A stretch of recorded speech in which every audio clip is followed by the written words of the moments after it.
په نظامی لحاظ باندې چې وزارت داخله او امنیت ملي او د دفاع وزارت چې د یاد کړ چې کوم خل داخل شوي دا ټول د محاربې خل دي او دوی پوره وړتیا لري د جنگ په ډګر کې او د ملک د تمامت عارضي نه په دفاع کې او دا د افغانستان خلکو ته او دنیا ته دا معلومه ده او تعهد هم لري دا چې علما دي او دوی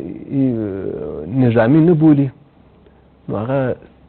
د محاربې برخه شاهده ده چې هغه په افغانستان کې دننه تقریبا 15 لکونه ډیر نظامی قوتونه او هم د افغانستان نه د باندې د افغانستان نظام سره همکار پوځونه یعنی هغه دوی ورته شکست ورک نو لدین دا معلومیږي چې له لوغې نه د دوی نظامی وړتیا لوړه ده